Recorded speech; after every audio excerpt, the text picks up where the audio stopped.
Think of this more as like a hello world. Yes, the P5Mate Pro is here and it's ready to unlock all of your peripherals. For those of you new to the channel, I'm Anton, a power engineer, industrial mechanic, and a Red Seal electrician. We cover all kinds of products and topics in an approachable way for the average everyday person. I'm glad you found us. Hello and welcome back to Gears and Tech. We've brought out all of my toys for this video, and you're gonna see why once we get into the actual product review. But real quick, we need to talk about kind of where we've come from and where we're at now and why this is so exciting. For the 33% of you that drop off in the first 30 seconds of this video, real quick, we're gonna talk about PlayStation 5 controllers, we're gonna talk about third-party PlayStation 5 controllers, and we're gonna talk about non-PlayStation controllers and peripherals and the best way to get them working on your PlayStation 5 today. If that's not you in one of these camps, you're probably not gonna be as excited about this video. You might as well turn it off now unless you're wondering, who is this guy with his hands flapping all over the place and what the heck does he think he has to say that I want to hear about? Well, guess what? I'm gonna fill you in, but you gotta stay and watch the video. Okay, now that all those guys are gone, anyway, let's talk. This is real talk. There's gonna be a lot of information in this video, so stay with me. PlayStation 5, it's been out for a while now. We all know that. And in our quest for the best controller for the PlayStation 5. We've got a ton of them, and we've reviewed a ton of them. And we've got our favorites, which it's right over there. If you haven't seen it, that's this guy, the Hex Phantom. Still love this controller. This is my daily driver. If you're not sure about which controller's for you and you have a lot of money burning a hole in your pocket, the Hex Phantom with Hall effect sticks, bar none, hands down, best controller you can get for the PlayStation 5.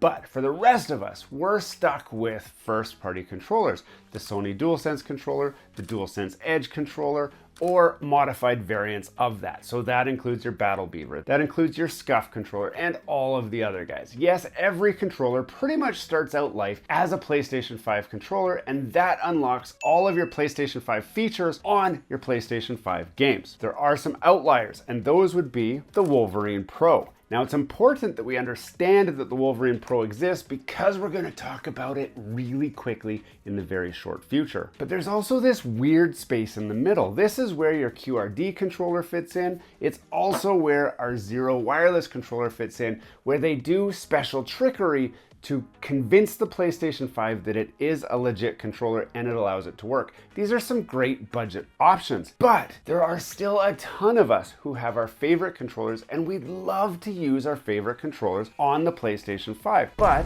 because Sony blocks them, they've been impossible to use. Or are they? You see, Besavior released this a long time ago, and it's got a special backpack that allows you to use an adapter and play with your non-official PlayStation controllers using a gateway like this controller itself. Now, this was a really expensive option, but it always worked, and it still works. If you're looking for an expensive option, this is the one. But most people don't like having a controller just sitting there being used as a gateway when it doesn't do anything else. And that's where products like the P5Mate came in. So this is a special peripheral that unlocks your PlayStation 5 using a little bit of secret trickery. And that's where I said we'd talk about this Wolverine Pro again. See, the Wolverine Pro is actually an officially licensed PlayStation controller, but the chip inside here is also used inside the P5Mate. And that allows the P5Mate to pretend that it's a Wolverine Pro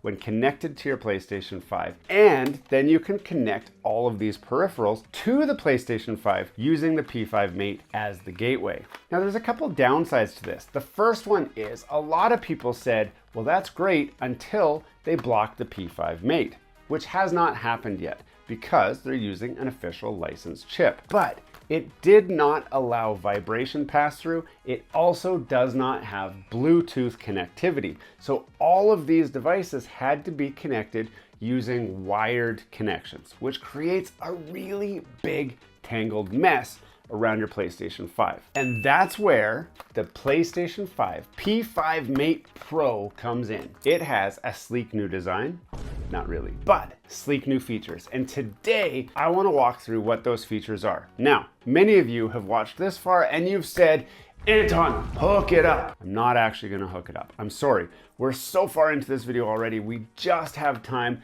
to do a deep dive into what it all says it does. And in a different video, we can actually get this connected up and see how it looks. That's why I said right at the beginning, I did not bait and switch you guys. I said, think of it more as a hello world. This is the hello world to tell you this product exists. We'll do a quick feature dive and we'll figure out what the heck it makes this so great. And I'm gonna actually compare it to the P5Mate non-Pro model, pretty much the same, just a different color. There is more information on the back of the box. So the box isn't anything exciting, obviously. I haven't looked at this yet, so you're gonna see it together with me.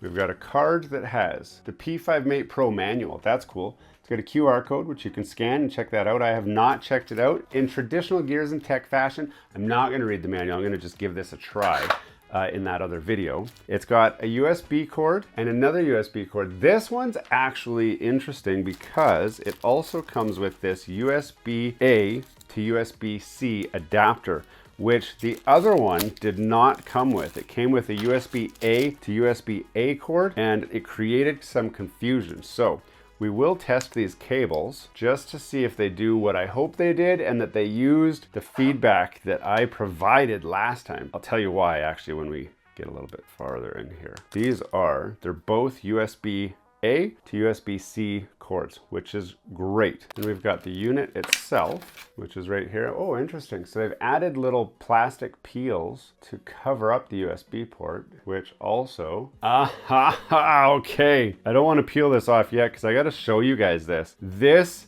is perfect. There was so much confusion last time. I had to do an entire video on how to hook this thing up and complete troubleshooting because people kept screwing it up. I'm so excited to test this thing out and see if they've fixed all the problems. So I'm not gonna peel that off yet, but you can't see it very well. That peel actually says on it, console. And then there's a peel on the bottom that says device. So if you are hooking this up, this end plugs into the PlayStation 5, into the console. That's why it says console. This end plugs into your controller or your device. If you're using a Cronus Zen, it plugs into here, okay? There's also a power port on the side. This is for adding an additional power supply. That's if you're using a mouse and keyboard adapter or something that has a lot of current draw. You can actually overload the USB bus to the single controller port going through here. So you can actually plug in a USB power supply into here to help give this a little extra boost to power your keyboard and mouse combo, your Zims, your Matrix, your Reasnows, and all of that stuff. Most of you won't use it. Some of you will. Those of you who think you need it, you know if you need it. On the side here, there's also a macro button and an update button. Most of you will never use that button. Don't worry about it. On the other side, there's a headphone jack. It supports headsets. So here's the first downside of this, and many of you guys have complained about this in the past, still gonna be a problem. If you are using a PlayStation 5 controller, it has a headphone port in the bottom. You can plug in a headset to it and do your online gaming with that headset. Using a device like this does not pass the headset communication through to your third-party controller that you're using. So you have to plug the headset into this port right here and then put that on your head. Now that becomes a problem when this is all the way over at your PlayStation 5. Your headphones might not reach. You've got the controller in your hand, but you can't use the headset port. That's a limitation of the hardware. It's always gonna be there. So the workaround is quite simple. Use some Astro headsets or some SteelSeries or something that has a Bluetooth dongle or a wireless dongle, and then you don't need this port at all. I use Astro A50s and they connect to the USB and it works just fine that way. So I don't have to use this headphone port at all, but it is there for those of you who need it. Now again, it comes with this USB-A to USB-C adapter, which turns this cord into a USB-A to USB-A cord. Now last time, this device came with one USB-A to USB-A cord and one USB-C to USB-A cord. And the problem was the USB-C to USB-A cord did not support two-way USB communication. It supported power only. And many of us tried to use that cord to either connect this to your PlayStation 5 through the front USB port, or we tried to use it to connect our controllers to the Besavior, and it never worked. So the first thing I'm gonna do is test both of these cords to see if they support two-way communication. Now the easiest way for me to do that is to turn on my computer here, and all I'm going to do is plug this in. You guys aren't going to see this, but if I turn the volume up, you guys will hear it. So if I plug in my phone here into here, you'll hear the computer ding. Potentially this cable is already dead on arrival. So our first one doesn't seem to work. So I'm going to try the second one using the same test. So I'm going to plug this in, and this one also does not appear to be working. Now, just to make sure it's not my phone that's the problem, I can plug in this controller, which is dead, so we'll see if it charges it at all. Now, it is showing that it's charging this controller, which is interesting because it's not powering on my phone. So anytime something kind of weird like that happens, I tend to just double check, because the first thing you want to do when you're getting anything, especially as sensitive as this to USB connections, you want to make sure that you have a good connection, or you're going to have all kinds of problems. So I'm going to do a little bit more testing off camera and just make sure if I'm ready to call these cables bad or not. Okay, just to prove my point here, I've got a different USB cord, okay? And this is plugged into my computer. When I plug it into my cell phone, I'm going to be quiet for a second. I know it's hard, but listen when I plug it in. Did you hear that sound? That's the sound of my phone saying, hey, I just detected a computer, and my computer saying, hey, I just detected a phone. When I unplug it, it makes another sound, says, hey, that phone disappeared. And I'm going to plug it in again. Hey, I found a phone, okay? That's what a proper USB cord should do when it's connected and it works good. So now let's take this one, and it's a little bit shorter. So we're going to plug this guy back into the computer, and then we're going to plug it into my phone. Nothing. Flip it over just to make sure, because sometimes that matters. Still nothing. Okay? Now, here's why this is important. These have to have data transfer. I cannot believe how bad they are. But just in case you're tempted to use them, this is what I do. Normally I pull them apart, but they're a little bit stronger than normal. Ugh. So I'm going to take these cable cutters, I'm going to cut that in half, and I'm going to cut this one in half like that, so that I'm not tempted to use these for anything, because they're just going to cause problems. So I encourage you, if you've got one of these, test your cords, see if they're working using a cell phone or something else, and a computer. If you're not sure, grab a known good working cable before you try using this device, because you're going to have problems. Now, the other thing I don't know is if this is any good. It should be. So the way we test it is exactly the same. I've got a USB-C to USB-C cable, and now I can plug this into my computer to the USB-A port, and the exact same test, we plug in my cell phone, and it makes the sound. So that is excellent. It makes the connection sound, so we know that that works. First strike for the B-loader, guys. Stop sending crappy cables with your products, because it just creates confusion and people think that the device doesn't actually work. But now, because this is a hello world and it's not a full test, we aren't going to know how good it works. But I'm going to walk you through the features of this thing, and we'll figure out if it's something worth getting excited about. Now, we've already figured out that all of these controllers already work with your PlayStation 5. But as many of you know, and maybe some of you don't know, these ones don't work. Want to use your Nintendo Switch controller? You can't. Want to use your Cronus Zen directly? Now, I know the Cronus people are screaming at their monitor right now saying, but it works with remote play. Sure it does. Remote play sucks. So if you want to use a sucky connection to use your sucky cheat device, then keep on going. But if you need the best latency-free connection to your PlayStation 5 for your cheat device, P5Mate Pro is probably the one you're looking for. Why is that? Well, quite frankly, since this has an official Sony PlayStation 5 DualSense controller chip inside here, it acts exactly the same as if it was a DualSense controller plugged in. Yes, when you plug this into the PlayStation 5, it will say, PlayStation 5 controller connected, what would you like to do? And at that point, the gate is wide open, because now anything we connect to this little box, all of a sudden, is a PlayStation 5 controller. Want to connect that Nintendo Switch controller? Not a problem. Connect this up to this, boom. It's a PlayStation 5 controller. Do you love your Xbox controller with fancy removable thumbsticks, back triggers, trigger stops? Well, guess what? It's also a PlayStation 5 controller. And because it has the PlayStation 5 controller chip inside there, it supports a 1000 hertz polling rate. Yes, All those guys who are using PlayStation 5 controllers because they love the accuracy, well, guess what? This will not become a bottleneck for you. The other thing that the Cronus Zen guys are gonna love is that this actually passes on controller vibration information. That might not sound important, but I happen to know if you're trying to use one of these, you do need to have vibration turned on your PlayStation 5 because it uses the vibration feedback to help get the aim assist working correctly on this guy. So finally we have a direct connection method to make our Cronus Zen work exactly as intended without any limitations. And there's very little risk of having this blocked. Now, why do I say little risk versus no risk? Now, I don't want to scare you guys, but allegedly Sony has every single chip in their DualSense controller recorded somewhere. Okay, I don't know. Take this with a grain of salt. Potentially, they know where every single chip is and every single manufacturer gets them. How exactly do the B-Loader team get the PlayStation 5 DualSense chips to put in here?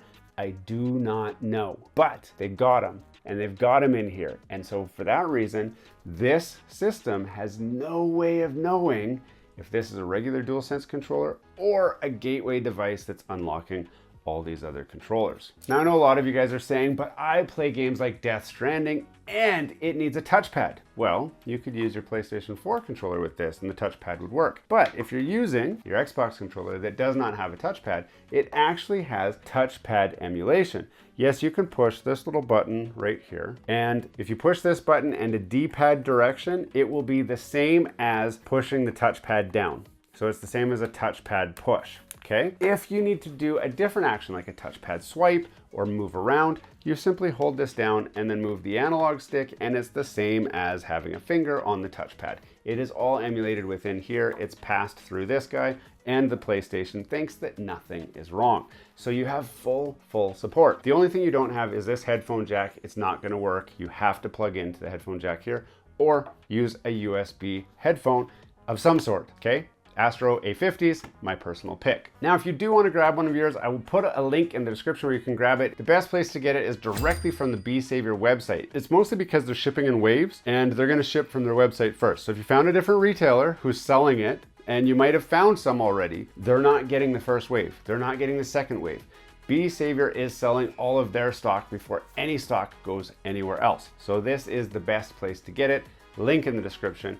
I know you guys have questions. Ask your questions in the comments. I will answer them in another video or in the comments depending on what's needed. But I know that this always sparks a ton of debate, a ton of questions. And I'm so excited to finally explore this product with you guys. Thanks for watching all the way to the end of this video. We hope you enjoy the content in this video and we'd love to have you come back. Consider subscribing to the channel if you haven't already. And for those subscribers who are looking for that extra special thing that you can do to support this channel, consider joining our members group. That's where we're building this community, the Gears and Tech community, where we can all enjoy content together. You'll get special perks, which we'd love for you to check out by clicking the link down below. For those of you who are just happy to watch the video, that's okay too. You can check out some of our other content right over here, where we've got some previous videos that have already been uploaded and enjoyed by many of our viewers already. We do hope to see you again. This has been Gears and Tech. Have a great day.